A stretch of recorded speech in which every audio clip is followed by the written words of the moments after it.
Surat Mandvi referral hospital ખાતે RCM અભિયાનને 25 વર્ષ પૂર્ણ થતાં માંડવી આરસીએમ પરિવાર દ્વારા આરસીએમ સેવા દિવસ ઉજવવામાં આવ્યો હતો। પૂરા ભારતમાં અનેક સ્થળો પર સેવા, સ્વાસ્થ્ય અને સંસ્કારના ઉદ્દેશ્યને ધ્યાનમાં રાખીને વૃક્ષારોપણ, બ્લડ ડોનેશન, સ્વચ્છતા, હાઇજીન રેલી, વ્યસન મુક્તિ, જૈવિક ખેતી ક્રાંતિ જેવા કાર્યક્રમો ચાલી રહ્યા છે, જે નવા ભારતના નિર્માણ માટે એક અગત્યની પહેલ છે।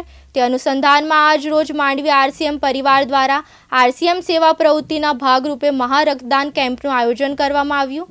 આરસીએમ પરિવાર તથા શુશ્રુષા સેન્ટર નિવાસીના સહયોગથી 100થી વધુ બ્લડ ડોનેટરોએ હર્ષોલ્લાસથી ભાગ લીધો હતો, જેમાં 60થી વધુ યુનિટ બ્લડ યુનિટી કેન્દ્રિત થયું હતું।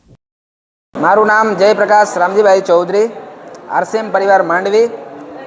સાથીઓ, તમે જોઈ શકો છો આજે આરસીએમ ઘણા બધા સારા એવા ઉદ્દેશ્યો પર કામ કરે છે, જેમાં વૃક્ષ વૃદ્ધિ અભિયાન, મહિલા સ્વચ્છતા અને બ્લડ ડોનેટ, જે આજની તારીખમાં એવા ઘણા બધા એવી બીમારીઓ છે જેમાં અઠવાડિયે પણ બ્લડની જરૂર પડે છે, અને સર્વ શિક્ષા અભિયાન છે। એવા ઘણા બધા સારા ઉદ્દેશ્યો પર આરસીએમ કામ કરે છે।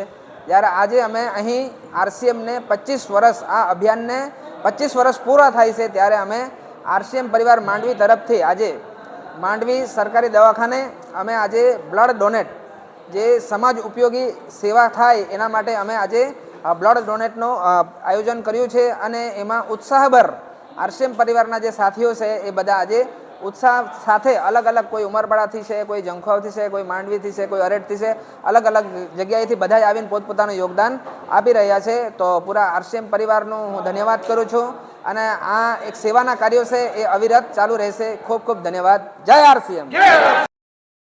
ઈશ્વર સોલંકી, દિવ્યાંગ ન્યૂઝ, માંડવી, સુરત।